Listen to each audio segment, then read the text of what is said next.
میں اپنی قوموں کو کامیابی و سرفرازی کے راستے پر گامزن کیا۔ ان عظیم رہنماؤں میں سے ایک ممتاز و منفرد فرزند رسول امام زین العابدین ہیں، جنہوں نے اس وقت امت محمدی کی رہنمائی کا فریضہ سر انجام دیا جب 10 محرم کو کربلا کے میدان میں نبی کریم صلی اللہ علیہ وآلہ وسلم کے نواسے حضرت امام حسین اپنی عظیم قربانی دے چکے تھے۔ اس مشکل اور نازک ترین دور میں حضرت امام زین العابدین نے اپنی اما محترم سیدہ زینب بنت علی کی تائید و حمایت سے خانوادہ رسول صلی اللہ علیہ وآلہ وسلم کے لٹے ہوئے قافلے کے میرے کارواں بن کر عزم و استقامت کی وہ روشن ترین مثال قائم کی کہ تاریخ میں اس کی مثال پیش کرنے سے قاصر ہے۔ علی ابن الحسین جو کثرت عبادات کی وجہ سے زین العابدین، سجاد اور عابد کے القاب سے بھی مشہور ہیں، نے امام حسین کے برپا کردہ انقلاب کو اسیران کربلا کے ہمراہ ایسا آب حیات پلایا اور دنیا کو اس عظیم انقلاب کے اغراض و مقاصد سے اپنے خطبات کی صورت میں کچھ اس انداز سے آگاہ کیا کہ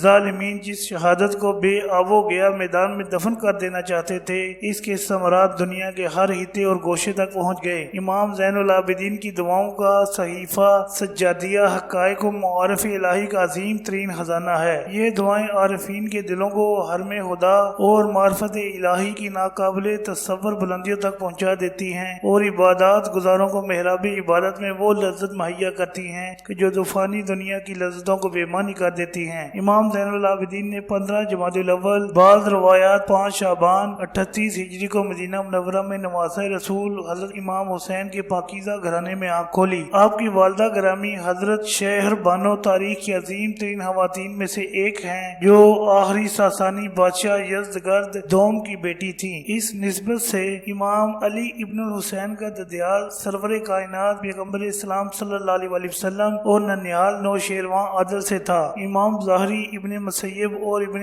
عینہ کہتے ہیں کہ ہم نے امام علی ابن الحسین سے زیادہ افضل عبادت گزار اور فقی کسی کو نہیں دیکھا۔ امام مالک فرماتے ہیں کہ آپ کو کثرت عبادت کی وجہ سے زین العابدین کہا جاتا ہے۔ حضرت علامہ عبد الرحمن جامی روایت کرتے ہیں کہ امام زین العابدین ایک مرتبہ نماز تہجد میں مشغول تھے کہ شیطان ایک اژدہے کی شکل میں آ گیا اور آپ کے پاؤں کے انگوٹھے کو کاٹنا شروع کر دیا، لیکن آپ عبادت خداوندی میں ان حماق سے مشغول رہے۔ شیطان آپ کو عبادت خداوندی سے ہٹانے میں ناکام رہا حتیٰ کہ وہ عاجز آ گیا۔ جب آپ نے اپنی نماز مکمل کر لی تو تماچا مار کر شیطان کو دور ہٹا دیا۔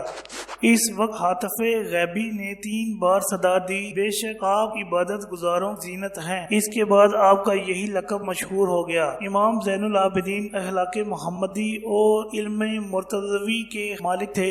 آپ ایک اونٹنی پر سوار ہو کر 20 مرتبہ حج کے لیے گئے، لیکن کبھی ایک مرتبہ بھی اسے چھڑی سے نہ مارا۔ جب آپ کی شہادت ہوئی اور انہیں غسل دیا گیا تو غسل دینے والے ان کی کمر پر سیاہ نشانات دیکھنے لگے اور کہنے لگے یہ کیا ہے؟ تو کسی نے انہیں بتایا کہ امام زین العابدین رات کو آٹے کی بوریاں اپنی کمر پر اٹھا کر اہل مدینہ کے فقراء میں تقسیم کرتے تھے اور یہ انہی بوریوں کے نشانات ہیں۔ ایک روایت میں ہے کہ کسی نے حضرت امام زین العابدین سے کہا آپ لوگوں میں سے سب سے زیادہ نیک و برگزیدہ ہیں، لیکن آپ اپنی والدہ کے ساتھ ایک برتن میں کھانا نہیں کھاتے حالانکہ وہ یہ چاہتی ہیں۔ تو آپ نے فرمایا میں یہ پسند نہیں کرتا کہ میرا ہاتھ اس لقمے کی طرف سبقت لے جائے جس لقمے کی طرف میری ماں کی آنکھ سبقت لے جا چکی ہو۔ ایک دفعہ حضرت امام زین العابدین کی ایک کنیز سے کھانے سے بھرا برتن ٹوٹ گیا جس کی وجہ سے اس کا چہرہ خوف سے پیلا ہو گیا، تو آپ نے اسے فرمایا جاؤ تم خدا کی راہ میں آزاد ہو۔ مروی ہے کہ ایک دن آپ کا گزر کچھ ایسے افراد کے پاس سے ہوا جو آپ کی برائیاں کر رہے تھے۔ امام زین العابدین ان کے پاس رکے اور ان سے فرمایا اگر تم سچ کہہ رہے ہو تو خدا میری مغفرت فرمائے اور اگر تم جھوٹ بول رہے ہو تو خدا تمہاری مغفرت فرمائے۔ ایک روایت میں مذکور ہے کہ ایک دفعہ حضرت امام زین العابدین باہر نکلے تو آپ سے ایک شخص ملا جس نے آپ کو برا بھلا کہا، جس کی وجہ سے آپ کے ساتھ موجود غلام اور چاہنے والے اس شخص پر غضبناک ہو گئے۔ تو آپ نے ان سے فرمایا ٹھہر جاؤ۔ پھر آپ نے اس شخص سے مخاطب ہو کر فرمایا ہمارا معاملہ تم پر زیادہ پوشیدہ نہیں رہنا چاہیے، کیا تمہاری کوئی ایسی حاجت ہے جسے ہم پورا کر سکتے ہیں؟ یہ سن کر وہ شخص شرمندہ ہو گیا۔ پھر آپ نے اپنی چادر اس پر ڈال دی اور اسے 1000 درہم دینے کا حکم دیا۔ اس کے بعد وہ شخص امام زین العابدین کو کہا کرتا تھا کہ میں گواہی دیتا ہوں واقعی آپ رسول رسولوں کی اولاد ہیں۔ 25 محرم الحرام 95 ہجری بمطابق 714 عیسوی کو آپ کو زہر دے دیا گیا تھا، جس کے سبب آپ درجہ شہادت پر فائز ہو گئے۔ شہادت کے وقت امام زین العابدین 57 سال کے تھے۔ آپ کے فرزند امام محمد باقر نے آپ کی نماز جنازہ پڑھائی اور آپ مدینہ منورہ میں حضرت امام حسن اور دادی خاتون جنت حضرت فاطمہ الزہرا کے پہلو میں جنت البقیع میں دفن کیے گئے۔